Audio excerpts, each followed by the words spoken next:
night, yeah. Make all the demons quiet, yeah. We were built to thrive, yeah. I think that we've all had enough. What keeps you up at night, yeah. Make all the demons quiet, yeah. We were built to thrive, yeah.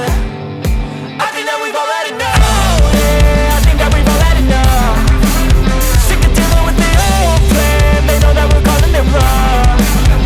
You got me like, oh yeah, I think that we've all had enough. Sick of dealing with the old plan. They know that we're calling it wrong. Hey, it's too late to try to go contain it. A generation fueled by creation. We live lives on a small screen nation. We control the airwaves, no negotiation. I refuse to think we need saving. Something good will come from creation. And when we think that the world is too anxious, we'll adapt, evolve, survive and save it. What keeps you up at night, yeah.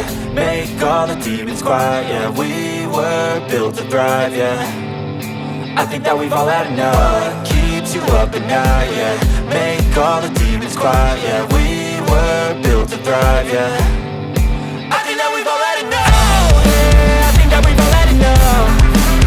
Sick of dealing with the old plan. They know that we're calling it wrong. You got me like, oh yeah, I think that we've all had enough. Sick of dealing with the old plan. They know that we're calling it wrong. Hey, oh yeah, I think that we've all had enough. Sick of dealing with the old plan. They know that we're calling it wrong. You got me like, oh yeah, I think that we've all had enough. Sick of dealing with the old plan. They know that we're calling it wrong. அவள் பெயர் தமிழரசி, விழுத்திரை போன்ற கதைகளை இயக்கின மீரா கதிரவன் அவர்களை ஒரு சில வார்த்தைகள் பேசுவதற்காக அழைக்கிறோம். மேடையில் இருக்கும் மதிப்புக்குரிய ஆளுமைகளுக்கும் அரங்கத்தில் குழுமியிருக்கும் அனைவருக்கும் காலை வணக்கம். ரொம்ப நெகிழ்வான ஒரு விழாவாக பார்க்குறேன். பொதுவாக ஒரு டைரக்டர் வந்து தான் ஒரு வெற்றி படம் கொடுக்குறத மட்டுமே வெற்றியாக நினைக்க மாட்டாங்க. தன்னோட அசிஸ்டன்ஸ் எந்த அளவுக்கு இண்டஸ்ட்ரிக்குள்ளார படங்கள் பண்ணுறாங்க, வெற்றி படங்கள் பண்ணுறாங்க அப்படிங்கிறதையும் கணக்கில் வச்சு தான் ஒரு டைரக்டருடைய வெற்றி இருக்குது. அந்த விதத்தில் செல்வகுமார் என்னுடைய அசிஸ்டன்ட் டைரக்டர் அப்படிங்கிறதுல நான் ரொம்ப பெருமையாக நான் சந்தோஷமாக ஃபீல் பண்ணுறேன். இந்த மேடையில் இது என்னோட ஒரு விழாவாக நான் நினைக்கிறேன்.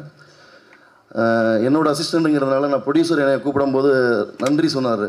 அப்போ நான் சொன்னேன், நாங்கள் தான் சார் உங்களுக்கு நன்றி சொல்லணும், ஏன்னா நீங்கள் என்னோடய அசிஸ்டண்ட்டுக்கு படம் கொடுத்துருக்குறீங்க அப்படின்னு. இப்போ அந்த விதத்தில் நான் இது ஒரு நன்றி விழாவாக தான் நான் பார்க்குறேன். நான் நன்றி சொல்லக்கூடிய, நன்றி நல்கக்கூடிய ஒரு விழாவாக தான் பார்க்குறேன். பாக்யராஜ் சார் நான் எல்லா மேடைகள்லையும் பார்க்குறேன். ஏன்னா ஒரு மூத்த இயக்குனர், இன்றைக்கி அவர் ரொம்ப பிஸியான ஒரு இயக்குனர். அவர் எல்லா புதுமுக தயாரிப்பாளர்களுக்கும் புதுமுக இயக்குநர்களுக்கும் எல்லா மேடைகளுக்கும் அவர் ஆசீர்வதிக்கிறது உண்மையிலே பெரிய விஷயம். அது எல்லாராலுமே முடியாது. அது ஒரு மூத்த இயக்குனராக இனி வரக்கூடிய தலைமுறைக்கு, ஏன்னா தொடர்ந்து அறம் குறித்து பேசிகிட்டே இருக்கிறோம், அந்த விதத்தில் பார்க்கும்போது ஒரு மூத்த ஒரு இயக்குனர், ஒரு வழிகாட்டியாக ஒரு அடுத்த தலைமுறையும் கைப்பிடிச்சு அழைச்சிக்கிறாருங்கிறது அது பாக்யராஜ் சாரோட ஒரு பெரிய அறமாக நான் பார்க்குறேன். பிறகு வெற்றி அவருடைய படங்கள் தொடர்ந்து கவனிச்சிட்ருக்கிறேன். எல்லா படங்களுமே, ஏன்னா ஒரு நடிகர் கதையை தேர்வு செய்கிறதுங்கிறது பெரிய சவாலான விஷயம். ஏன்னா ஒரு நடிகருங்கிறது தன்னை சுற்றி 100 விஷயங்கள் இருக்கும். மேனேஜர்ஸ்லேருந்து அவங்கள பர்சனல் அவங்க நிறைய சாய்ஸஸ் இருக்கும். ஆனால் அதை தாண்டி ஒரு நல்ல கதையை பிக் பண்ணுறதுங்கிறது ஒரு பெரிய சவாலான விஷயம். வெற்றி அதை ரொம்ப ரொம்ப அழகாக பண்ணுறாரு எல்லா படங்கள்லுமே. எனக்கு பர்சனலாக வெற்றிக்கு என்னோடய அசிஸ்டண்ட்டை நீங்கள் டைரக்டர் ஆக்கினதில் ரொம்ப ரொம்ப ரொம்ப நன்றி. அப்புறம் ப்ரொடியூசர், நான் எப்போவுமே இப்போ நான் அவள் பெயர் தமிழரசி படம் பண்ணும்போது அந்த படம் கிட்டத்தட்ட பிஜி முத்தையான ஒரு கேமராமேனை இன்றைக்கி ஒரு 30 படங்களுக்கு மேலே பண்ணிட்டார், ஒரு ப்ரொடியூசராகவும் ஆகிட்டார். அந்த படத்தோடைய ஆர்ட் டைரக்டர் எஸ்எஸ் மூர்த்தி அதில் தான் அறிமுகம் பண்ணோம். அந்த ஆர்ட் டைரக்டர் இன்றைக்கி டிக்டிக்லேருந்து இன்றைக்கி ரஞ்சித்தோடைய தங்கலான் வரைக்கும் ஒரு 80 படங்களுக்கு மேலே பண்ணிட்டார். இப்போ அந்த விதத்தில் அவள் பெயர் தமிழரசியில் நான் ரொம்ப முக்கியமாக எனக்கு கிடைச்ச டெக்னீஷியன்ஸ் எவ்வளோ பலமாக இருந்தாங்களோ அதே அளவுக்கு என்னோடய அசிஸ்டன்ஸ் நான் சொல்லுவேன், ரொம்ப மிகச்சிறந்த அசிஸ்டன்ஸ் எனக்கு அந்த படத்தில் இருந்தாங்க. அதில் ஒருத்தர் செல்வகுமார். செல்வகுமாரை பற்றி சொல்லணுன்னா ரொம்ப ரொம்ப ரொம்ப அர்ப்பணிப்பான ஒரு ஆள். நீங்கள் ஒரு படத்துக்குன்னு ஒரு அசிஸ்டன்ட் டைரக்டர், அந்த படத்தில் ஒரு டைட்டில் கார்டுக்குன்னு ஒரு அசிஸ்டன்ட் டைரக்டர்னு இல்லாமல் ஒரு டைரக்டர்கிட்ட படம் முடிஞ்சதுக்கு பிறகு இன்றைக்கி நான் பாக்யராஜ் சாரையும் பாரதிராஜ் சாரையும் எல்லா மேடைகளையும் பார்க்குறேன்.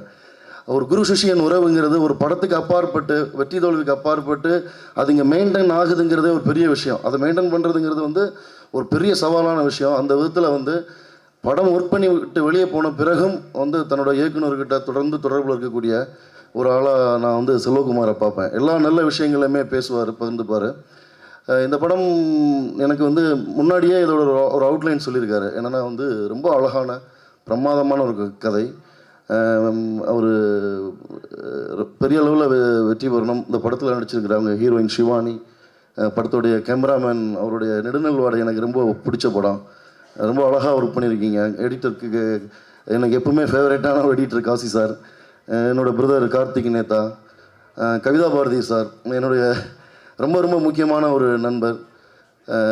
இவங்க எல்லாருக்குமே இந்த படத்தில் வந்து செல்வத்துக்கு உறுதுணையாக இருந்ததுக்கு ரொம்ப நன்றி. தயாரிப்பாளருக்கு நான் எவ்வளோ நன்றி சொன்னாலும் பத்தாது. ஏன்னா ஒரு தயாரிப்பாளர் இல்லைன்னா சினிமா இல்லை, ஒரு தயாரிப்பாளர் இல்லைன்னா ஒரு நடிகர் இல்லை, ஒரு தயாரிப்பாளர் இல்லைன்னா ஒரு இயக்குனர் இல்லை. அதனால் இந்த படம் வெற்றி பெறுவதுங்கிறது ரொம்ப முக்கியம். ஏன்னா சமூகத்தில் அறம் எவ்வளோ முக்கியமோ அது அளவுக்கு பணமும் முக்கியம். அதனால் இந்த படம் வணிக ரீதியாக மாபெரும் வெற்றி அடையணும்னு நான் ரொம்ப விரும்புகிறேன். செல்வம் மாதிரி இன்னும் நிறைய அசிஸ்டன்ஸ் வந்து என்னோட கூட ஒர்க் பண்ணியிருக்காங்க. கார்த்திக், முகேஷ், ராஜேந்திரன், மாசிலா விநாயகமூர்த்தின்னு நிறைய தமிழ் சினிமாவுடைய ஃபியூச்சராக மாறக்கூடிய நிறைய டைரக்டர்ஸுங்க இன்னும் படத்துக்காக முயற்சி பண்ணிகிட்டு இருக்காங்க. இந்த படம் வெற்றி அடைவதுங்கிறது வந்து அதுக்கும் பெரிய பலமாக மாறும். இந்த படத்தில் இருந்த எல்லாருக்குமே, டெக்னீஷியன்ஸ் எல்லாருக்குமே பெரிய நன்றி. இப்போ இது படம் ட்ரெய்லர் பார்க்கும்போது எனக்கு வந்து என்னென்னா, இப்போ பீமாபள்ளியில் ஷூட் பண்ணியிருக்காரு. பீமாபள்ளியில் நானும் இப்போ என்ன பண்ணிகிட்டு இருக்கிற ஒரு படம் கஸ்தூராஜா சார் முக்கியமான லீடாக பண்ணுறாரு. அந்த ஒரு படத்தில் வந்து பீமாபள்ளியில் ஷூட் பண்ணோம். நான் பர்மிஷன் அப்ளை பண்ணிவிட்டு வந்ததுக்கு பிறகு 2 நாள் கழித்து அந்த பீமாபள்ளி கமிட்டிலேருந்து என்னை கூப்பிட்டுருந்தாங்க. இன்னொரு தமிழ் படம், ஏன்னா அவ்வளோ ஈஸியாக அங்கே பர்மிஷன் வாங்க முடியாது. இதை நான் ஏன் சொல்கிறேன்னா, கிட்டத்தட்ட வந்து மோகன்லால், மம்முட்டி கூட வந்து அங்கே ட்ரை பண்ணி ஷூட் பண்ண முடியாது. அப்போ சொன்னாங்க இந்த மாதிரி செல்வகுமார்னு ஒருத்தர். அப்படிங்கும்போது நான் நம்ம அசிஸ்டன்ட்னா இப்போ கூப்பிட்டு பேசும்போது ரொம்ப சந்தோஷமாக இருந்தது. அதில் பீமாபள்ளியில் நாங்களும் நீங்கள் எக்ஸ்டீரியர் பண்ணியிருக்கீங்க, நாங்கள் இன்டீரியர் பண்ணியிருக்கோம். எக்ஸ்டீரியர் பண்ணுறது அங்கே பெரிய சவால். கேரளாவில் குறிப்பாக அவர் பண்ணியிருக்கக்கூடிய சபரிமலை, ஐயப்பன் அந்த வனப்பகுதிகளில் பண்ணுறதுங்கிறது அது அவ்வளோ ஈஸியான டாஸ்க் இல்லை. ரொம்ப அழகாக பண்ணியிருக்கீங்க. ஒரு பெரிய ஹார்ட் ஒர்க் பண்ணியிருக்கீங்கன்னு தோணுது. பார்க்கும்போது பெரிய நம்பிக்கை வருது. அதுக்கு ப்ரொடியூசர் பெரிய பக்கபலமாக இருந்திருக்காரு. இந்த படத்தில் கூட இருந்த எல்லோருக்கும் நன்றி. செல்வம் நிச்சயமாக ஜெயிப்பீங்க. உங்களுக்கு எல்லாருடைய ஆசீர்வாதம் இருக்குது. பாக்யராஜ் சார் மாதிரி ஒரு பெரிய மேதை வந்து இந்த மேடையை அலங்கரிச்சிருக்காருங்கிறதே ஒரு வெற்றியுடைய நான் ஒரு நல்ல சைனாக தான் பார்க்குறேன். மாபெரும் வெற்றிக்கு என்னுடைய வாழ்த்துக்கள். அடுத்தபடியாக மண் வாசனை மாறாத கிராமத்து கதைகள் அப்படின்னா ஞாபகத்துக்கு வர ஒரு சில இயக்குநர்களில் முக்கியமான ஒரு பர்சன் தான் இவர். எவ்வளோ டெக்னாலஜியில் அட்வான்ஸ்மெண்ட்ஸ் இருந்தாலும் நம்மளுடைய வேர்களை மறக்கவே கூடாது அப்படின்றத மையமாக வச்சு படங்களை உருவாக்குற இயக்குனர் முத்தையா அவர்களை ஒரு சில வார்த்தைகள் பேசுவதற்காக அன்போடு அழைக்கிறோம். எல்லாருக்கும் வணக்கம். எனக்கு என்னுடைய ஆடியோ ரிலீஸில் பேச தெரியாது. ஏன்னா எனக்கு மேடை பயம். அதனால் வந்திருக்க எல்லாத்துக்கும் நன்றி சொல்லிக்கிறேன்.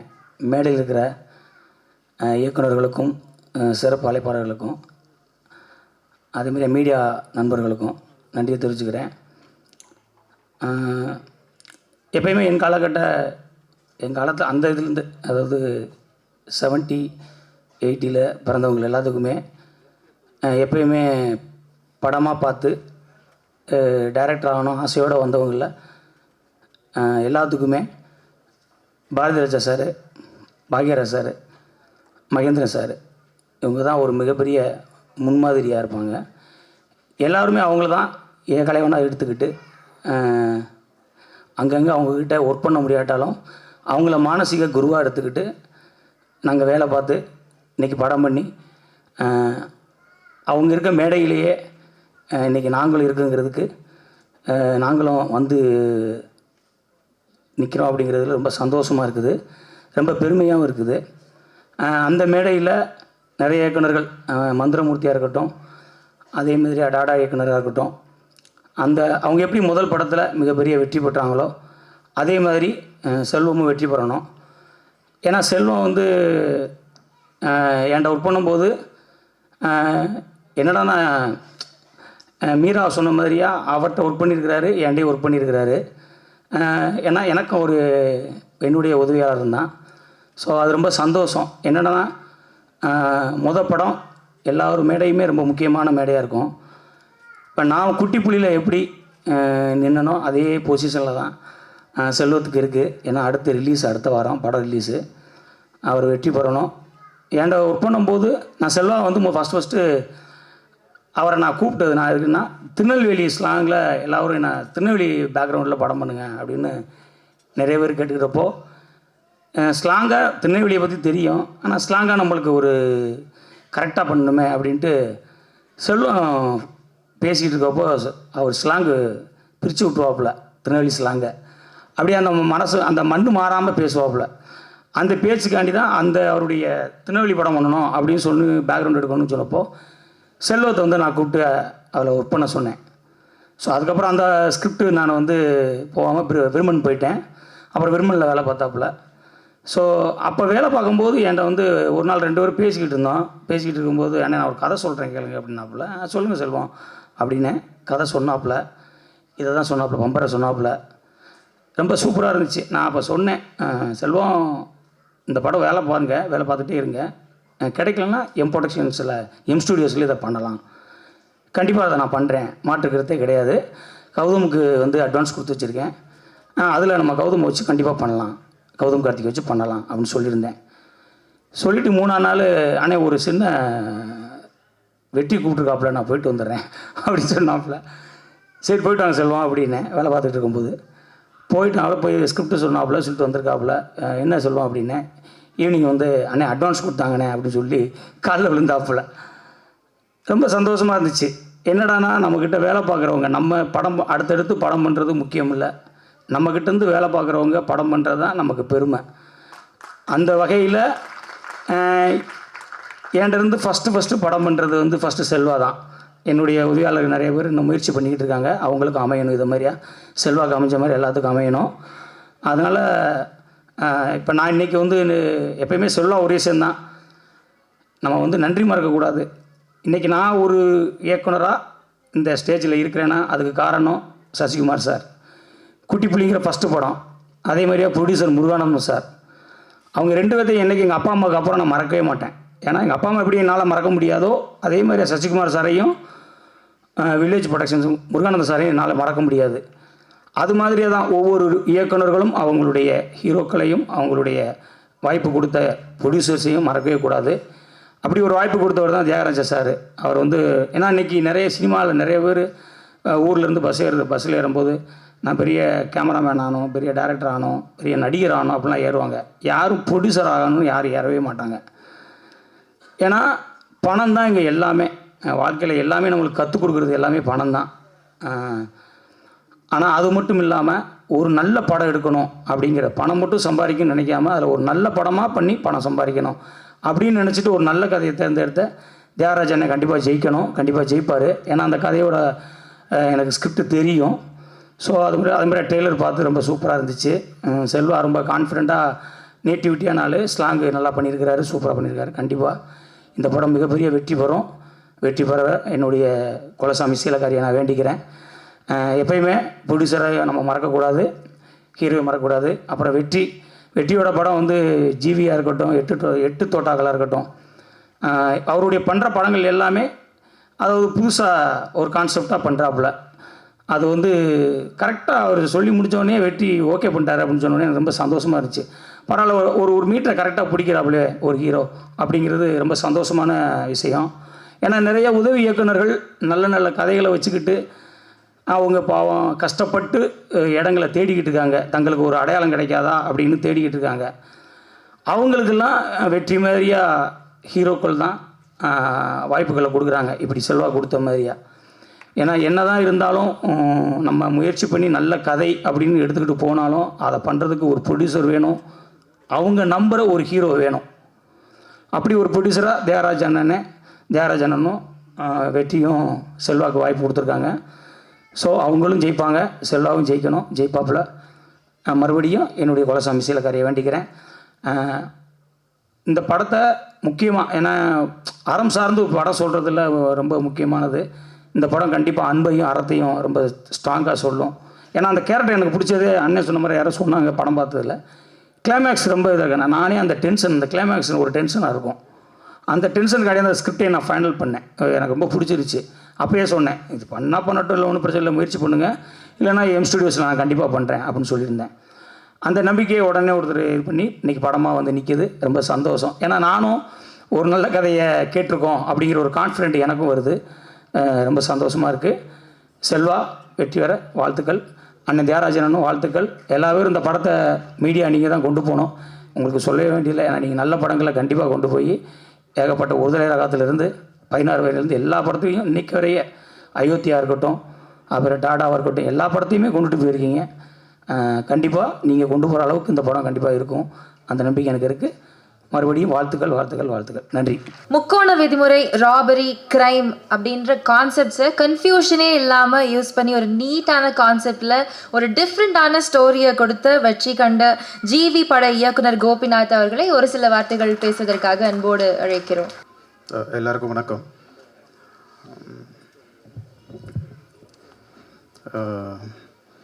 நான் எப்போவுமே எந்த ஸ்டேஜில் ஏறினாலும் முதல் நன்றி வந்து என்னோடய ஹீரோ வெற்றிக்கு தான் நான் சொல்லுவேன். ஏன்னா அது என்னோடய படமாக இல்லை, வேறு எந்த படமாக எந்த ஃபங்க்ஷனாக இருந்தாலும் நான் இங்கே நிற்கிறதுக்கு காரணமாக இருக்கிறது வெற்றி அவரால் தான். அண்ட் முக்கியமாக இன்னொரு விஷயம் என்னென்னா, அப்பா இங்கே இருக்கார், வெள்ளப்பாண்டியன் சார். ஸோ எல்லாருமே ஒரே டீம், ஜிவி டீம், நாங்கள் எல்லாருமே இங்கே ஒரே மேடையில் இருக்கிறது சந்தோஷமாக இருக்குது. நான் எப்போவுமே வெற்றி அவர்கிட்ட ஒரு விஷயம் கேட்டுக்கிட்டே இருப்பேன். நீங்கள் ஒரு மாதிரி கண்டென்ட் ஓரியன்ட் இல்லாட்டி இப்போ என் மூவியே சொன்னாங்க ஒரு மாதிரி முக்கோண வீதி, இந்த மாதிரி ஒரு கண்டென்ட்டான மூவிஸாக நீங்கள் பண்ணிகிட்டு இருக்கீங்களே, எப்போ ப்ரோ நீங்கள் ஒரு கமர்ஷியலாக இல்லை ஒரு ஆக்ஷன் அந்த மாதிரி எப்போ பண்ணுவீங்க அப்படின்னு சொல்லி நான் ரெகுலராக கேட்டுகிட்டே இருப்பேன். ரொம்ப நாள் கேட்டுகிட்டே இருந்த உடனே அவர் என்கிட்ட ஒரு ப்ரோ என்னை யாருமே அந்த மாதிரி கேட்க மாட்டுறாங்க, இதே மாதிரி தான் என்ன எல்லாருமே அப்ரோச் பண்ணிகிட்டு இருக்காங்க அப்படின்னு சொன்னார். ஒரு டைம் நான் சேம் இதே தான் இந்த மாதிரி விஷயம் பேசும்போது எனக்கு இந்த பம்பர் படத்தோட ட்ரெய்லரை போட்டு காமிச்சார். ஃபஸ்ட்டு ஷாட்டே அந்த கத்தி எடுத்துகிட்டு வர மாதிரி இருக்கும். அப்பயே சொன்னேன் ப்ரோ சூப்பர் ஃபைன், இதுதான் நான் எதிர்பார்த்தேன். ஏன்னா அந்த ஒரு ஸ்கேலில் அப்படியே ட்ராவல் பண்ணிக்கிட்டு இருக்கும்போது ஒரு சேஞ்ச் ஒரு வேணும், ஏன்னா அவரும் அடுத்த லெவல் போகணும் அப்படின்ற மாதிரி அவங்க ஃபேமிலி எப்படி எதிர்பார்ப்பாங்களோ அதே மாதிரி நானும் அவர்கிட்ட நான் சொல்லிக்கிட்டே இருப்பேன் ஆஸ் அ பிரதராக. ஸோ படமும் நான் பார்த்துட்டேன், ரொம்ப நல்லா இருக்குது படம். ஸோ முக்கியமாக செல்வகுமார் அவருக்கு வாழ்த்துக்கள். ஏன்னா எனக்கு வந்து என்னோடய மூவிஸில் கூட இந்த ஜாதி மதம் இனம் மொழி இது எதையுமே வந்து எல்லாமே ஒரே ஈக்குவலான ஒரு விஷயந்தான் அப்படின்ற நான் எல்லா படத்துலையும் நான் சொல்லிகிட்டே இருப்பேன். அதே மாதிரி இந்த படத்துலையும் நான் பார்த்தேன். முக்கியமாக எல்லா ஆர்டிஸ்ட்டுமே வந்து ரொம்ப நல்லா பர்ஃபார்ம் பண்ணியிருந்தாங்க. ஆனால் எனக்கு ரொம்ப ரொம்ப பிடிச்சது வந்து எல்லாருமே நல்லா நடிச்சிருந்தாங்க. எனக்கு ரொம்ப பிடிச்சது ஹரிஷ் பிராடே சார். கண்டிப்பாக அவருக்கு சார் சொன்ன மாதிரி நேஷ்னல் அவார்டு கிடைக்கணும். ஏன்னா அந்தளவுக்கு அவர் இதில் நடிக்கல, வாழ்ந்திருக்கார். ஒரு ஃப்ரேமும் வந்து நான் ரொம்ப திகைச்சு போய் பார்த்துட்டு இருந்தேன் அவரோட பர்ஃபார்மன்ஸை. கிளைமேக்ஸ் வரைக்கும் சூப்பராக பர்ஃபார்ம் பண்ணியிருந்தார். ஸோ கண்டிப்பாக அவருக்கு நேஷ்னல் அவார்டு கிடைக்கணும். Govind Vasantha and lyrics writer Karthik Netha அவர் கூட நான் ஒர்க் பண்ணியிருக்கேன். ஸோ 2 பேருமே வந்து அவங்களோட வேலையை சிறப்பாக பண்ணியிருக்காங்க. ஸோ ப்ரொடியூசர் சாரை பற்றி சொல்லணும். அவர் பாருங்களேன், சிரிச்சா குழந்த மாதிரியே இருப்பார்.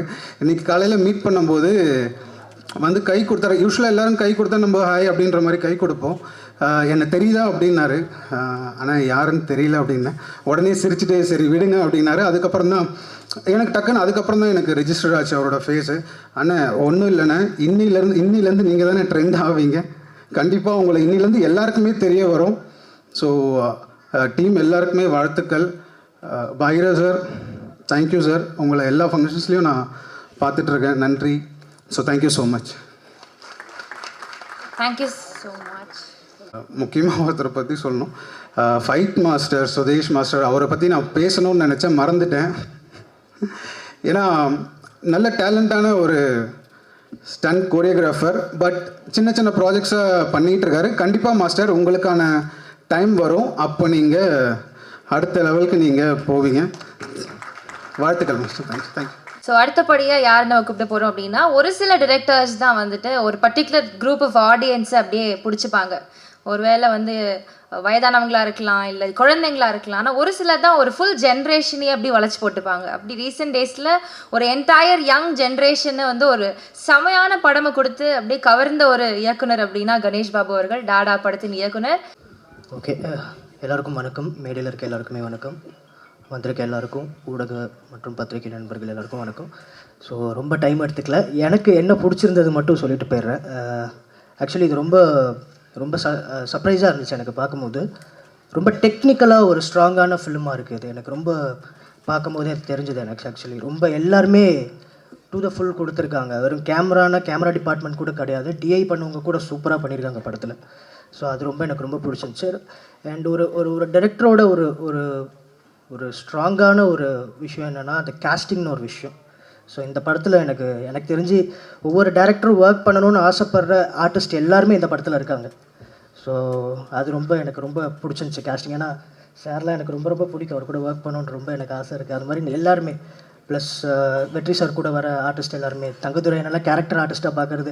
ஸோ அதுதான் வந்து ரொம்ப பாசிட்டிவான விஷயம்னு நினைக்கிறேன். வெறும் இப்போ ஜிபி முத்துவானனை கூப்பிட்டு வந்து ஒரு காமெடி பண்ண விடாமல் அவங்களும் ஒரு கேரக்டராக ஸ்க்ரீனில் கொண்டு வரது வந்து ரொம்ப பாசிட்டிவாக இருந்துச்சு. அதுக்கு டேரக்டருக்கு நிஜமான இது உங்களோட ஃபஸ்ட்டு படம் மாதிரி இல்லை, ரொம்ப ரொம்ப நேர்த்தியாக இருந்துச்சு படம் பார்க்கும்போது. அந்த ட்ரெய்லர் பார்க்கும்போது சாங்ஸாக இருக்கட்டும், எல்லா டிபார்ட்மெண்ட்டும் நீங்கள் வேலை வாங்கின விதமாக இருக்கட்டும். அதே மாதிரி ஒரு சிலரோட படங்கள் மட்டும்தான் ரொம்ப அவங்க இருந்தாங்கன்னா பார்த்துடலாம் அப்படின்னு தோணும். அப்படி ஒருத்தர் தான் வெற்றி சார். வெற்றி சாரோட அவர் ஃபேஸை பார்த்தாலும் அந்த படம் நல்லாயிருக்கும் அப்படின்றது நம்மளுக்கு ரொம்ப அப்படியே உள்ளே போய்ட்டு உட்காந்துடல எஃபர்ட்லெஸ்ஸாக, எனக்கு கவலைப்பட தேவையில்லை எப்படி இருக்கும் அப்படின்லாம். ஸோ அது ரொம்ப லிமிட்டடான ஒரு படங்கள்லேயே அந்த நேமை அவர் க்ரியேட் பண்ணி வச்சுருக்காரு அவர். எனக்குமே என்னோடய ஃப்ரெண்ட்ஸ் நிறைய பேர் நாங்களும் பேசும்போது அவரை பற்றி ஒரு ஸ்கிரிப்ட் டிஸ்கஸ் பண்ணோன்னா இதுக்கு வெற்றி சார் கரெக்டாக இருப்பார் அப்படின்னு நாங்கள் பேசுவோம். ஸோ கூடிய சீக்கிரம் நம்மளும் ஒர்க் பண்ணுவோம் நம்புகிறோம். ஸோ அதே மாதிரி இவங்களுக்கும் லீடாக பண்ணியிருக்காங்க. அவங்களுக்கும் இது ஃபஸ்ட்டு படம்னு நினைக்கிறேன் லீடாக. ஸோ ரொம்ப ப்ராப்பரான சாய்ஸ் அது உங்களுக்கு ஃபஸ்ட் படத்துக்கு. உங்களுக்கும் ஆல் தி பெஸ்ட். மற்ற எல்லாருக்குமே நிறைய பேச நினச்சேன், பட் டைம் இல்லாத காரணத்தினால முடியல. ப்ரொடியூசர் எங்கே வேணால் உங்கள் காசை இன்வெஸ்ட் பண்ணியிருக்கலாம், சினிமாவில் பண்ணணும்னு நினச்சது ரொம்ப பெரிய விஷயம். அவருக்கும் வாழ்த்துக்கள். இந்த படம் வெற்றி அணின்னு அவருக்கும். மற்றபடி இந்த படத்தில் ஒர்க் பண்ண எல்லாருக்குமே என்னுடைய வாழ்த்துக்களை சொல்லிக்கிறேன். படம் கண்டிப்பாக ரொம்ப ப்ராமிசிங்காக இருக்குது, ரொம்ப நல்லா இருக்குது. ட்ரெய்லர் பார்த்த உடனே இந்த படம் பார்க்கணுன்னு தோணுது, அது ரொம்ப முக்கியம். ஸோ வெற்றி சாருக்கும் இந்த படம் அடுத்த ஒரு இதுக்கு கொண்டு போகும். ரொம்ப முக்கியமான ஒரு ஒரு ஒரு ஒரு டேலண்ட் அவர் தமிழ் சினிமாவுக்கு. ஸோ ஃப்யூச்சர் ஆஃப் இந்த இண்டஸ்ட்ரின்னு கூட சொல்லலாம். ஸோ அவருக்கும் வாழ்த்துக்கள், எல்லாருக்கும் வாழ்த்துக்கள். ஸ்டேஜில் இருக்க எல்லாருக்கும் என்னுடைய நன்றி. என்னை கூப்பிட்டதுக்கு ரொம்ப நன்றி. வணக்கம். ரொம்பவே critically acclaimed and acknowledged movie அப்படின்னு சொல்லலாம். ஸோ அயோத்தி படத்தின் இயக்குனர் மந்திரமூர்த்தி அவர்களை ஒரு சில வார்த்தைகள் பேசுவதற்காக அழைக்கிறோம். எல்லாருக்கும் வணக்கம். பாக்யராஜ் சாருக்கு வணக்கம். ஸோ என் வாழ்க்கையில் வந்து நான் என்றைக்கெல்லாம் வந்து எந்த நாளெலாம் பாக்யராஜ் சாரையும் பாரதிராஜ சாரையும் பார்க்குறேனோ அந்த நாளெல்லாம் வந்து என்னோடய ஆசீர்வதிக்கப்பட்ட நாளாக நினைப்பேன். ஸோ அந்த வகையில் இன்றைக்கி வந்து எனக்கு இது ஆசீர்வதிக்கப்பட்ட நாள். நான் அந்த இடத்துல நிற்கிறதுக்கு பாக்யராஜ் சாரும் ஒரு முக்கியமான காரணம். நன்றி. பம்பர் ட்ரெய்லர் பார்த்தோம், சாங் பார்த்தோம், எல்லாமே வந்து ரொம்ப ப்ராமிசிங்காகவும் ரொம்ப கான்ஃபிடெண்ட்டாகவும் இருக்குது. ஸோ படம் கண்டிப்பாக வெற்றி பெறும். ஹீரோ வெற்றி சார் அவர் எனக்கு முன்னாடியே தெரியும். ரொம்ப கவனமாக கதையை செலக்ட் பண்ணுவார். ரொம்ப நல்ல ஸ்கிரிப்ட் நாலேஜ் உள்ள ஒரு ஆள் அவர். ப்ளஸ் நம்ம தியாகராஜன் சார் ப்ரொடியூசர். நாங்கள் வந்ததுக்கப்புறம் தான் அவரை பார்த்தேன். நம்ம நல்லா இருக்கணும், நம்ம ஜெயிக்கணும்னு நம்ம கூட இருக்கவங்க மெயினாக நினைக்கணும். அந்த மாதிரி தியாகராஜன் சார் ஜெயிக்கணும்னு இங்கே இருக்கிறதுல முக்கால்வாசி பேர் வந்து அவர் கண்டிப்பாக ஜெயிச்சே ஆகணும்டா அப்படின்னு சொல்லிட்டு அவருக்காக வந்திருக்கிறீங்க. அவர் எனக்கு இங்கே வந்து பார்க்கும்போது அவர் சுற்றி இருக்கிற ஃப்ரெண்ட்ஸை பார்க்கும்போது அவர் எனக்கு ரொம்ப பிடிச்சிருக்கு. ஸோ ஃபஸ்ட் பட ப்ரொடியூசராக அவர் மேலும் மேலும் இந்த படம் ஜெயிச்சு இன்னும் பெரிய ஆளாக வரணும் அப்படின்னு நான் இறைவனை வேண்டிக்கிறேன். அப்புறம் அயோத்திக்கு வந்து மதன் அண்ணன் நடிக்க வரும்போது சொன்னார், இப்போ தான் வந்து பம்பர்னு ஒரு படம் நடிச்சுட்டு வரேன், அந்த டைரக்டர் வந்து வேறு லெவலில் எடுக்கிறாரு, ரொம்ப கான்ஃபிடெண்ட்டாக ரொம்ப அழகாக எடுக்கிறாரு அப்படின்னு சொல்லி. இப்போ சமீபமாக நான் வந்து இயக்குனர் செல்வகுமாரையும் மீட் பண்ணேன். அவர் பேசும்போது அவரோட வார்த்தைகள் ரொம்ப ஆழமாகவும் ரொம்ப எளிமையாகவும் ரொம்ப அக்கறையாகவும் இருந்துச்சு. ஸோ இந்த படமும் அப்படி இருக்குன்னு சொல்லி நான் நம்புகிறேன். வாய்ப்பளித்ததுக்கு ரொம்ப நன்றி. தன்னுடைய ஒரு சிறந்த ஒரு ஒர்க்கான ஒரு சாட்சியை இரத்த சாட்சி அப்படின்ற படம் மூலமாக கொடுத்த இயக்குனர் ரஃபீக் அவர்களை ஒரு சில வார்த்தைகள் பேசுவதற்காக அழைக்கிறோம். எல்லோருக்கும் வணக்கம்.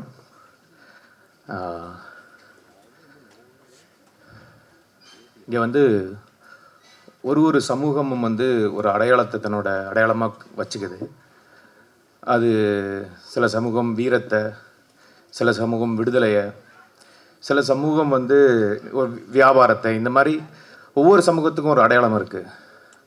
அது மாதிரி இஸ்லாமிய சமூகத்துக்கு வந்து அறம் வந்து ஒரு அடையாளமாக கருதப்படுது.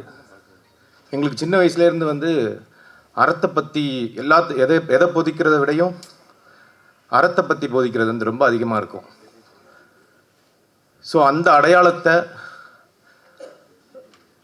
ஒரு அடிநாதமாக பிடிச்சி செல்வம் இந்த படத்தை பண்ணியிருக்காரு. சமீப காலமாக வந்து தமிழ் சினிமாவில் வந்து ஒரு பெரிய ஒரு மாற்றத்தை பார்க்க முடியுது. அண்ணன் முத்தியான படத்துலையும் ரொம்ப முக்கியமான ஒரு விஷயத்தை பேசியிருந்தார். அதுக்கு முன்னாடி வெங்கட் பிரபு சார் வந்து மாநாடு படத்தில் பேசியிருந்தார். இந்த படம் அதோட ரொம்ப ஒரு கோரை ரொம்ப உண்மையாக அதோட வாழ்வியலோடு எடுத்து பேசுது. அந்த வகையில் இது ரொம்ப ரொம்ப ரொம்ப முக்கியமான படமாக, எனக்கு ரொம்ப ஆத்மார்த்தமாக ரொம்ப நெருக்கமான படம் இந்த படம். நான் இந்த படத்துக்கு வந்து செல்வத்துக்கு கண்டிப்பாக நான் வந்து நன்றி சொல்லணும். ரொம்ப ரொம்ப மகிழ்ச்சியாக இருந்தது, நெகிழ்வான ஒரு தருணம் இது, இந்த படம் வெளிவரக்கூடிய தருணம். அதே நேரத்தில் வந்து ரொம்ப பவர்ஃபுல்லாக ஒரு தமிழ் சினிமாவுக்கான ஒரு ஒரு ஒரு எனர்ஜி இருக்கும் எப்போவுமே. செல்வம் வந்து ரொம்ப மலையாள சினிமாவுடைய பயங்கரமான தீவிரமான மலையாள சினிமாவோட காதலர்.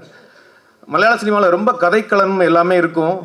ஆனால் நம்ம சினிமாவில் இருக்கக்கூடிய அந்த எனர்ஜி ஒன்று மிஸ் ஆகும். அது பயங்கரமாக இருக்கும் நம்ம சினிமாவில். அதை வந்து அந்த கதையோடு சேர்ந்து, அந்த கதை செறியோடு சேர்ந்து அந்த எனர்ஜியோடையும் இந்த படத்தை கொடுத்துருக்காரு. கண்டிப்பாக இந்த படம் வெற்றி பெறணும்னு நான் நம்புகிறேன். வாழ்த்துக்கள் அனைவருக்கும். அடுத்தபடியாக திருமணம் என்னும் நிக்கா, பகைவனுக்கு அருள்வாய் போன்ற படங்களை இயக்கின டைரக்டர் அனிஷ் அவர்களை அன்போடு மேடை கழிக்கிறோம். அனைவருக்கும் வணக்கம். இந்த படம் வந்து எனக்கு ரஃபிக் சொன்ன மாதிரி எனக்கும் ரொம்பவும் ஆத்மார்த்தமான படம். இந்த படம் வந்த பின்னால் மிக சிறந்த இயக்குனராக செல்வகுமார் வருவாருங்கிறதுல எந்த மாற்று கருத்தும் இல்லை. அதே மாதிரி இன்னொரு விஷயத்தையும் நான் இங்கே பதிவு பண்ணுறேன். என்னுடைய வரக்கூடிய பகைவனுக்கு அருள்வாய் படம் வந்த பின்னால் இவர் மிக சிறந்த நடிகராக வருவார். மிக முக்கியமான கதாபாத்திரம் பண்ணியிருக்கிறார். ஸோ நல்ல நடிகர் அவர் வந்து, நல்ல மனிதர், நல்ல நண்பர், அதை கடந்து நல்ல நடிகர். படத்தில் வந்து நம்ம ஒரு இயக்குனரோட ஒர்க் பண்ணுறோம். அவர் ஒரு படம் பண்ண வேலைகள் பண்ணிக்கிட்டு இருக்கக்கூடிய இயக்குனர். ஏன்னா எந்த இடத்துல கூட என்னோடய அந்த சூழலில் வந்து அவர் ஒரு இயக்குனராக வந்து ஒரு இடத்துல கூட அவர் காட்டிக்க மாட்டார். ஸோ அழகாக அந்த விவாதத்தில் கூட அவர் நமக்கு ஒரு சின்ன பயம் இருக்கும், அவர் ஒரு இயக்குனராக இருக்கார் அப்படின்ட்டு. அது எதுவுமே இருக்காது, ரொம்ப அருமையாக நடிச்சு கொடுத்துருப்பாரு. ஸோ அதே மாதிரி கவிதா பாரதி சார் சொன்னார், ஹரிஸ் பேரடி. ஸோ அவரும் இந்த படத்தில், என்னோடய படத்தில் நடிச்சிருக்காரு. ரொம்ப அற்புதமாக நடிகர். அவர் வந்து ஆக்ஷன் சொல்லிட்டு கட் சொல்கிறக்கே மனசு வராது, நடிச்சுட்டே இருப்பார். ஸோ இப்போ வரைக்கும் தமிழ்நாட்டில் பலருக்கு வந்து அவர் வந்து விக்ரம் வேதா செட் ஆண்டான்னு தெரியும், ஹரிஸ் பேரடிங்கிற பேர் பலருக்கும் தெரியாது. ரொம்ப அருமையான நடிகர் அவர் வந்து. ஸோ இந்த படம் வந்த பின்னாடி எனக்கு ஒரு சின்ன பயமாக இருக்குது, பம்பர் பாயின்னு சொல்லிடுவாங்களோன்ட்டு. ஸோ அவர் ஹரிஸ் பேரடிங்கிற பேர் வந்து வெளியே தெரிஞ்சு அவர்கிட்ட சொல்லுவேன், சார் உங்கள் பேரே வெளியே தெரிய மாட்டேன் சார்ன்ட்டு. அது ஒன்றும் குழப்பம் இல்லை, நடிகனாக தெரிஞ்சால் போதும் அப்படிம்பாரு. அப்படி பேச ஒரு நல்ல ஒரு தியேட்டர் ஆர்டிஸ்ட், நல்ல ஒரு நடிகர். இந்த படத்துக்கு பின்னால் வந்துடும். அதே மாதிரி கவிதா பாரதி சார் சொன்னார், மிக சிறந்த நடிகராக இருக்காருன்னு. நான் அந்த படம் பார்த்துட்டேன். அதே அளவுக்கு கவிதா பாரதி சாரும் பண்ணியிருக்காரு, அவரும் பெஸ்ட்டாக பண்ணியிருக்காரு. ஸோ அவருக்கும் என்னுடைய வாழ்த்துக்கள். அதுக்கடுத்து இந்த படத்தில் நிறைய நண்பர்கள், எனக்கு ரொம்ப பிடித்த என்னுடைய எடிட்டர், என்னுடைய திருமணுக்கு அமைஞ்சேரி, அதுக்கடுத்து இப்போ பகவனுக்கருடைய எடிட்டர் காசி விஸ்வநாத் சார் இருக்கார். மிக நெருங்கிய நண்பர் வினோத் கேமராமேன், அவரும் இந்த படத்தில் இருக்கார். அதுக்கடுத்து எனக்கு இன்றைக்கி வரைக்கும் படத்துடைய அடையாளம் வந்து என்னுடைய பாடல்கள் தான். கார்த்திக் நேத்தா தம்பி. ஸோ அவரையும் இப்போ ரொம்ப நாள் கழித்து சந்திக்கிறேன். கார்த்திக் நேத்தா பார்ட் 2 சந்திக்கிறேன். அந்த விதத்தில் மிக மகிழ்ச்சி.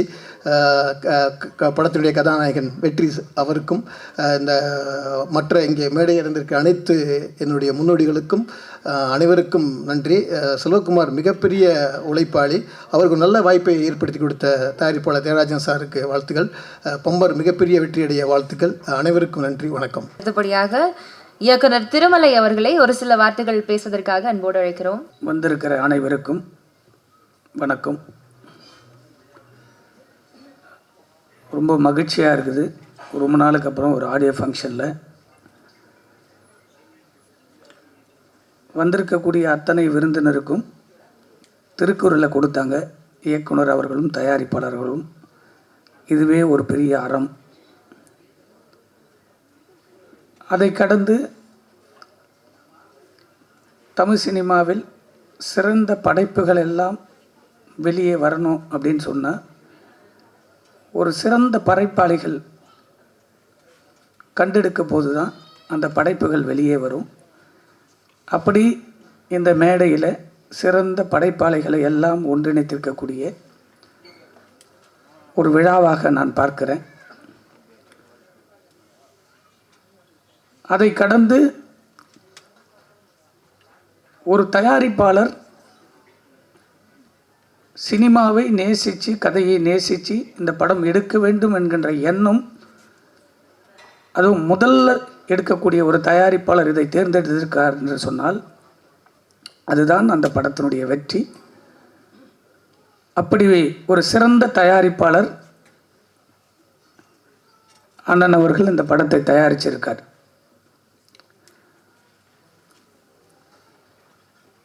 இதையெல்லாம் கடந்து ஒரு படம் வியாபார ரீதியாகவும் சரி மக்களிட சென்றடைக்கக்கூடிய நிலைமைக்கு இருக்குது என்று சொன்னால் அதில் இருக்கக்கூடிய நடிகர்கள் ரொம்ப முக்கியம். அந்த வரிசையில் தமிழ் சினிமாவில் நம்மளுடைய தமிழ் மண்ணிலிருந்து இருக்கக்கூடிய ஒரு கலைஞர், ஒரு நடிகர் வெற்றி அவர்கள் எடுத்து வைக்கக்கூடிய ஒவ்வொருடைய படைப்புகளும் ஒவ்வொரு கதையும் வெற்றி பெற்று கொண்டே இருக்கிறது.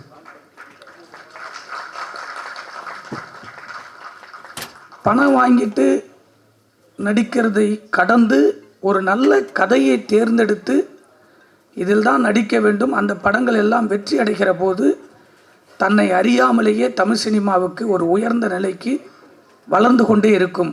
அந்த உயர்வில் நம்மளுடைய தமிழ் மண்ணிலிருந்து ஒரு நடிகர் உருவாக்கி கொண்டே இருக்கிறார் என்று சொன்னால் இந்த படமும் அந்த வெற்றி வரிசையில் இருக்கிறது. இந்த ஆண்டில் ஒரு மாபெரும் வெற்றி படைப்பில் ஆன்மீக பூமியில் அயோத்தி படம் ஒரு பெரிய மாற்றத்தை இடைவெளியில் சசிகுமார் அவர்களுக்கு உருவாக்கியது. ஒரு அன்பை தரிச்சு டாடா என்கின்ற ஒரு திரைப்படம் தமிழ் சினிமாவில் பேசப்பட்டு கொண்டிருக்கிறது.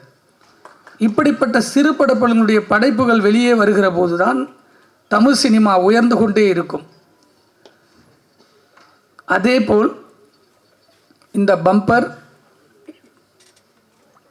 மீடியாவில் இருக்கிற அத்தனை பேருக்கும், இங்கே வந்திருக்கிற எல்லா டிவி மீடியாவுக்கும் சொல்கிறேன், இந்த ஆண்டில் ஒரு மாபெரும் சிறந்த படம். கொரோனா எப்படி எல்லா மக்களையும் ஒன்றிணைத்து மனிதாபிமானத்தை உருவாக்கி இருக்கிறதோ அதேபோல் அது இந்திய தேசமாக இருந்தாலும் சரி உலக நாடுகளாக இருந்தாலும் சரி மனிதாபிமானத்தை இந்து முஸ்லீம் கிறிஸ்டின் என்ற பாகுபாடு இல்லாமல் ஒரு மனிதாபிமானம் என்கின்ற மனிதர்கள் இன்னும் வாழ்ந்து கொண்டிருக்கிறார்கள் இந்த பூமியில் என்பதனை மிக ஆழமாக ரொம்ப ரொம்ப ஆழமாக இந்த பம்பர் திரைப்படத்தில் இயக்குனர் அவர்கள் உருவாக்கியிருக்கிறார். இந்த படம் வெற்றி அடைவதில் எந்த மாற்று கருத்தும் இல்லை. இதையெல்லாம் கடந்து தமிழ் சினிமாவில் வியாபார ரீதியாக இந்த படம் எல்லா மீடியாலும் போய் சேரணும். காரணம், இங்கே தமிழ்நாட்டில் நடக்கிற எல்லா டிவி மீடியாவுக்கும் நீங்கள் வரீங்க, இங்கே ப்ரெஸ்ஸில் இருக்குங்க, அந்த டிவி நிறுவனத்தில் நீங்கள் தான் எது நல்ல படம் கெட்ட படம்னு எடுத்து போய் சேர்க்கணும். அப்படி ஒரு நிலைமை ஒரு படம் எடுக்கிற தயாரிப்பாளர்களுக்கு எங்கே போய் இந்த கண்டென்ட்டை சேர்க்கணும்னு கூட தெரியாமல் தத்தளிச்சு இருக்கக்கூடிய நிறைய படங்களில் இருக்கிறது. இப்படிப்பட்ட பம்பர் போன்ற படங்கள் எல்லாம் வெளியே வருகிற போது நாம் இப்பொழுது இருக்கிற இந்த மனிதாபிமானம் இன்னும் உயர்ந்து கொண்டே இருக்கும். இந்த பம்பர் திரைப்படம் மாபெரும் வெற்றி அடைய வேண்டும். வியாபார ரீதியாகவும் சரி தமிழ் சினிமாவுடைய வளர்ச்சியில் இந்த படமும் ஒரு இடத்தை இருக்க வேண்டும் என்று இங்கே இருக்கக்கூடிய அனைவரையும் மனதார வாழ்த்துகிறேன். நன்றி, வணக்கம். அதாவது இயக்குனர் நடிகர் அப்படின்னு அவருடைய காட்டில் மழை கிடையாது, அடைமழை தான் பெய்ந்துட்டு இருந்துச்சு. So with due respect I invite Bhagyaraj sir for a few words. நான் என்னோட வாழ்க்கையை ஆரம்பித்தது இங்கேருந்து தான். சார் இன்னைக்கு 35 வருடம் கிடைத்து இன்னும் கரண்டாக இருப்பதற்கு ஒரு சாட்சி. இன்று தனது பாக்யா வீக்லி டிஜிட்டலாக மாறியிருக்கிறது. பாக்யா வெப் என்ற விஷயத்தை இன்று துவங்கி இருக்கிறார். இன்று துவங்கினாலும் அந்த வேலைகளை ஒதுக்கிவிட்டு புதியவர்களை என்கரேஜ் பண்ணுன்றதுக்காக சார் இவ்வளோ நேரம் வந்து இருந்ததுக்கு மனவன் நன்றி. தயாரிப்பாளர் திரு தியாகராஜன் அவர்களுக்கு ஒரு ஷால் அணியும் கூடி கேட்டுக்கொள்கிறேன். பாக்யா வெப் வெற்றி பெற பம்பர் படக்குழு வாழ்த்துகிறது.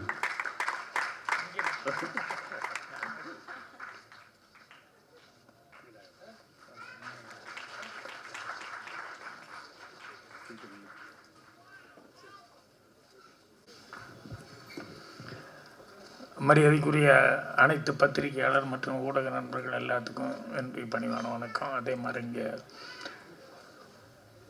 இந்த படம் பம்பர் இதனுடைய விழாவில் பங்கெடுத்து வந்திருக்க பார்வையாளர் நண்பர்கள் அவங்களுக்கு என்னுடைய பணிவான வணக்கம். அதே மாதிரி மேடையில் இருக்கிற அனைத்து என்பது திரையுலகத்தை சேர்ந்தவங்க எல்லாத்துக்கும் என்னுடைய பணிவான வணக்கத்தை தெரிவிச்சுக்கிறேன். ஏற்கனவே ஒரு தடவை சிக்னல் காமிச்சிட்டாங்க, ஒரு தடவை லைட் ஆஃப் பண்ணி ஆன் பண்ண டைம் ஆகி போச்சுன்னு அர்த்தம். அதனால் கடைசியில் ஒன்று நின்று விட்டுருக்காங்க. யார் நம்ம நிக்கில், ஏன்னா நிக்கில் தான் தெரியும், எனக்கு ப்ரொடியூசரையும் தெரியாது டைரக்டரும் தெரியாது.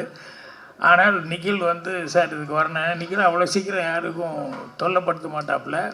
ஆனால் வந்தால் நல்லாயிருக்கும் சில இடங்களுக்கு அப்படின்னு சொன்னோம்னா ரொம்ப உரிமையோடு வந்து கூப்பிடுவாப்புல.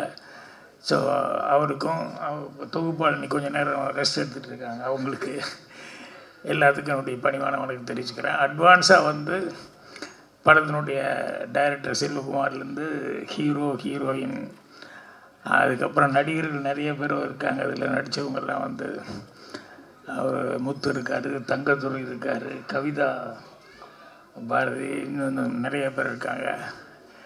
எல்லாத்துக்குமே அட்வான்ஸாக என்னுடைய வாழ்த்துக்களை வந்து தெரிவிச்சுக்கிறேன். என்னென்னா மீரா முத்தையா இந்த மாதிரி டைரக்டர்கிட்ட வந்து அவர் ஒர்க் பண்ணியிருக்காரு. ஒரு டைரக்டர் வந்து சிசியன் டைரக்டர் பாராட்டுருக்கிறது வேறு. டைரக்டர்கள் சிசியனை வந்து இப்போவே வந்து அவங்க ரொம்ப அவங்க ஒரு பெருமையாக அவங்கள பற்றி ஒரு நற்சான்றிதழோடு பேசுனதுங்கிறது ரொம்ப சந்தோஷமாக இருந்தது. அப்படி இந்த மாதிரி மீட்டிங் வரும்போது நம்ம எதாவது கொஞ்சம் ப்ரிப்பேர் பண்ணி பேசணும் அப்படின்னு நினச்சிட்டு வருவோம். ஆனால் இந்த மீட்டிங்கை பொறுத்த வரைக்கும் நான் பேசணும்னு நினச்சிட்டு வரதை விட இங்கேயே நிறைய விஷயங்கள் வந்து எனக்கு நிறைய விஷயங்கள் கிடைச்சிது. என்னென்னா இந்த ஹாரிஸ் பர்த்டே அவருக்கு மேக்கப் போடுறதுக்காக ஸ்பெஷலாக ஒரு மேக்கப் மேன் கேரளாவிலேருந்து அவார்டு வாங்கினவர் வந்தார். அவர் முதல்ல பேசினார். அவர் பேசும்போது ஒரு விஷயம் சொன்னார். என்னென்னா இந்த படத்தினுடைய டைரக்டர் செல்வா வந்து எவ்வளோ இதாக இருக்காருன்ட்டு அவர் சொல்லும்போது ஒரு வார்த்தை சொல்லும்போது என்ன சொன்னார்னா, எந்த ஒரு ஷாட்டுக்குமே யோசிச்சதே இல்லை, அவ்வளவு கரெக்டாக எந்த ஷாட்டுக்குமே யோசிக்காமல் எடுத்தார் அப்படின்னாரு. ஆனால் அவருக்கு ஒரு விஷயம் தெரியல, படமே யோசிக்காமல் எடுக்கிறவங்க நிறைய பேர் இருக்காங்க அப்படிங்கிறத அவர் யோசிக்கல. ஏன்னா இன்றைக்கி வரும்போது படங்கள் நிறையா பார்க்கும்போது அதுதான் மைண்டுக்கு வருது. ஏதோ அடுத்தபடியாக இங்கே வந்து 2 பேருக்கு நன்றி சொல்லணும்னு நினச்சேன். ஒன்று வந்து இந்த படத்தினுடைய தயாரிப்பாளர் தியாகராஜனுடைய பிரதர், அவர் வந்து இப்படியோ போய் பொழைச்சிக்கோப்போ அப்படின்னு சொல்லி அனுப்பிச்சி விட்டார். அதே பெரிய சமாச்சாரம். ஏன்னா சினிமானா அவ்வளோ சீக்கிரம் நடமாட்டேன். எனக்கெல்லாம் பெல்ட் எடுத்துகிட்டு துரத்துனாங்க எங்கள் அண்ணனெல்லாம். ஏன்னா சினிமாவுக்கு பக்கம் போகவே கூடாது அப்படின்னு சொல்லிட்டு அவர் வந்து நல்லபடியாக போய் பொழைச்சிக்கோடான்னு அனுப்பிச்சிட்டாரு. அவர் வந்து தம்பி வர்றதுக்கு யாரெல்லாம் காரணமாக இருந்தாங்களோ அவருக்கு நன்றி சொல்லி எல்லாத்துக்கும் வந்து அவர் இங்கே ஸோ அவர் செய்ய வேண்டியதை வந்து தம்பிக்காக இது பண்ணவங்களுக்கு வந்து எல்லாத்தையுமே ஹானர் பண்ணதுங்கிறது ரொம்ப பெரிய சமாச்சாரம். அப்புறம் காயை பற்றி கூட பேசியிருந்தார். முருங்காய் தான் நீளமான, முருங்காயை விட புடலங்காய் இன்னும் நீளம். அவர் அதே மாதிரி அடுத்தபடியாக பேசும்போது இன்னொருத்தருக்கு நன்றி சொல்லணும். என்னென்னா இந்த இலவசமாக வந்து வைத்தியம் பண்ணிட்டுருக்கிறதா சொன்னார் டாக்டர் அவர்கள். இந்த காலத்தில் இலவசங்கிறது தான் டேஞ்சர். ஏன்னா சின்ன மீனை போட்டு பெரிய மீனை பிடிக்கிற மாதிரி பொலிட்டிக்கலாக அதுதான் நடந்துக்கிட்டு இருக்குது. ஆனால் இவர் அப்படி இல்லை, நல்லது செஞ்சுட்டு அதுக்கு வந்து காசு வாங்காமல் இருக்காருங்கிறது ரொம்ப சந்தோஷமாக இருந்தது. அதே மாதிரி நம்ம பாடலாசிரியர் பேசும்போது நிறைய அது வெரைட்டி இருக்குதுன்னு சொல்லி அவர் சொன்னார். கார்த்திக் அவர் பேசும்போது பாட்டில் எமோஷன் சாங் இருக்குது, காமெடி இருக்குது, சென்டிமெண்ட் சாங் இருக்குது, அந்த மாதிரி நிறைய வெரைட்டி. அதில் இன்றைக்கி தான் நானே கேட்டேன்.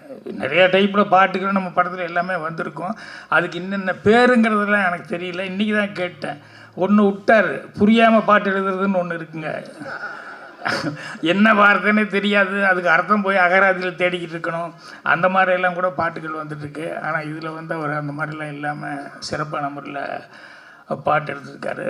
அதுக்கப்புறம் என்னுடைய நல்ல நண்பர், அவரும் நல்ல கவிஞர் தான், நெல்லை ஜெயந்தா. அவர் பேசும்போது புதுசாக ஒரு வேர்டு சொன்னார். என்னென்னா, நாவலர் அவர்கள் வந்து சொல்லும்போது கலைஞர்களுக்கு என்ன தனி மரியாதை அப்படின்னு சொல்லும்போது, ஒருத்தருக்கு வந்து உடல் உழைப்பு தான் இருக்குது தொழிலாளர்களுக்கு, அதுக்கப்புறம் கலைஞர்களுக்கு வந்து உடல் உழைப்போட மூளையும் சேர்ந்து இருக்குது அப்படின்னு.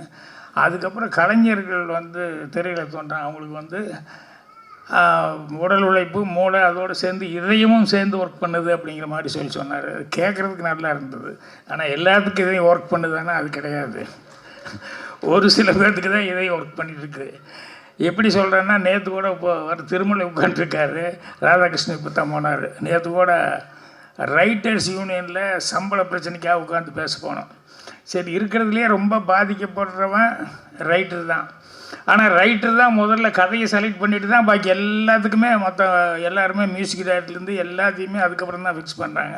ஆனால் இருக்கிறதுலையே பாதிக்கப்படுறது யாருன்னா அந்த ரைட்டர் தான். படத்தில் மியூசிக் டைரக்டருக்கு ரைட்ஸ் வருது, பாடல் எழுதுகிறவங்களுக்கு ரைட்ஸ் வருது, இந்த மாதிரி எல்லாத்துக்குமே ரைட்ஸ் வருது. எங்களுக்கு ரைட்டர்களுக்கு ஒன்றுமே இல்லைங்க அப்படின்னு சொல்லிட்டு ரொம்ப ரிக்வெஸ்ட் பண்ணி பேசினோம்.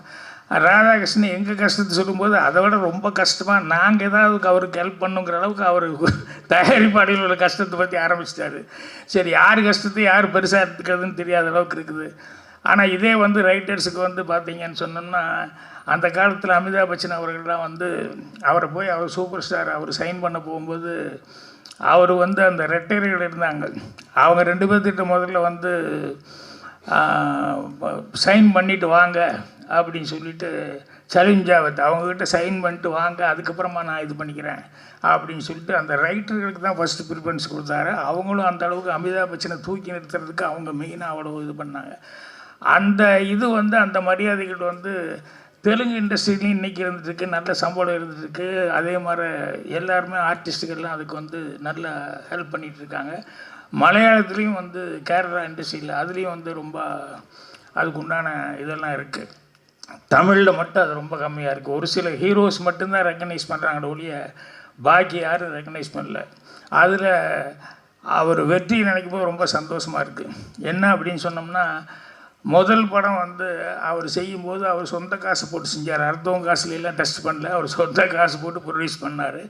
அதுக்கு நல்ல கதையாக வந்து நம்ம செலக்ட் பண்ணோம் அப்படின்னு சொல்லிட்டு அவருக்கு வந்து அந்த நாலேஜ் ரொம்ப நல்லா இருந்தது. அதனால தான் அந்த 8 தோட்டாக்கள் அந்த படம் அவ்வளோ பெரிய வெற்றி பட்டது. இப்போ கூட நான் தெலுங்குலேயும் அந்த படத்தை பார்த்துட்டேன். அதுக்கப்புறம் பிரியதர்ஷன் பெரும்பாலும் மலையாளத்தில் வந்து ரீமேக் ரொம்ப ரேராக தான் பண்ணுவாங்க. அதுவும் பெரிய டைரக்டர் பிரியதர்ஷன் அவர் வந்து அந்த 8 தோட்டாக்கள் படத்தை வந்து ரீமேக் பண்ணியிருந்தார். ஏன்னா அந்தளவுக்கு அந்த படம் எதில் பண்ணாலும் ஓடுங்கிற அளவுக்கு அது ஒரு ஸ்கிரிப்டு. அந்த ஸ்கிரிப்டை ரொம்ப கரெக்டாக வந்து கெஸ் பண்ணி அந்த படம் பண்ணார். அது மட்டும் இல்லாமல் அடுத்தடுத்து அந்த ஜிவி அது மாதிரி படங்கள் எல்லாம் வந்து அது பண்ணிகிட்ருக்காரு. ஸோ வெற்றியினுடைய பெரிய வெற்றி ரகசியமே என்னென்னா அந்த ஸ்கிரிப்ட் நாலேஜ் நல்லா இருக்குது. அதனால் ரைட்டர்ஸ் யார் வேணாலும் அவர்கிட்ட போய் நம்பிக்கையோடு போய் கதை சொன்னோம் அப்படின்னு சொன்னோம்னா உடனுக்குடனே அவர் வந்து ஹெல்ப் பண்ணக்கூடிய ஒரு இது இருக்குது. இது வந்து எல்லா ஹீரோஸுமே அந்த மாதிரி வந்து ரைட்டர்ஸுக்கிட்ட அடையாளம் கண்டுபிடிச்சி அவங்களுக்கு ஹெல்ப் பண்ணுற மாதிரி இருந்தால். ஏன்னா ரைட்டர்ஸுங்கிற சமூகமே இப்போ போயிடுச்சு. முன்னாடியெல்லாம் வந்து தேவர் ஃபிலிம்ஸ் கதை இலாக்கா, சத்ய ஜோதியில் கதை இலாக்கா, இப்படி எல்லாமே ஆரம்பி வீரப்பன் சார்னா அதில் அவர் கதை இலாக்கா தனித்தனியாக எல்லாமே இப்படி வச்சுருந்தாங்க. இப்போ கதை இலாக்காங்கிறது எல்லாம் கதாசிரியர்களே ரொம்ப குறைஞ்சிட்டாங்க. இப்போ எல்லாருமே இதுக்கு நானும் ஒரு காரணம். என்னென்னா கதை, திரைக்கதை, வசனமும், டைரக்ஷன் எல்லாத்தையும் இழுத்து போட்டு நான் பண்ணோன்னே என் அசிஸ்டண்ட்டுகளும் பூரா பார்த்திபன், பாண்டியராஜன் எல்லாம் லைனாக சோமு, இவன் சேகர்னு எல்லோரும் அதே மாதிரி வர ஆரம்பிச்சிட்டாங்கன்னு சொன்னோடனே இப்போ பார்த்திங்கன்னா தனியாக வந்து ரைட்டர் அப்படின்னு இருக்கிறது வந்து ரொம்ப ரேர் ஆகிப்போச்சு. அந்த மாதிரி அதுக்கு ஒரு தட்டுப்பாடு ஆகிப்போச்சு. அதனால் அந்த ரைட்டர் சமூகங்கிறது வந்து இந்த மாதிரி சின்ன படங்கள் வந்து சக்ஸஸ் ஆகுது அப்படிங்கும்போது அதை வச்சு தான் இருக்குது. இப்போ தாதா படமெல்லாம் எடுக்கும்போது அவர் எனக்கு கம்மியாக தான் கதை, ஏன்னா நான் நடிக்கிற போர்ஷன் வரைக்கும் தான் அவர் வந்து சொன்னார். மற்றபடி நானும் வந்து பெருசாக கேட்டுக்கல, என் கேரக்டர் வரைக்கும் கேட்டேன். அதுக்கப்புறம் படமாக பார்க்கும்போது தான் யங்ஸ்டர்ஸ் வந்து இன்றைக்கி யங்ஸ்டர்ஸ் தகுந்த மாதிரி இருக்கணும், அதே நேரத்தில் ஃபேமிலிக்கு தகுந்த மாதிரி இப்படியெல்லாம் படம் பண்ணுறாங்க அப்படிங்கிறத வந்து தெரிஞ்சுக்கிட்டேன்.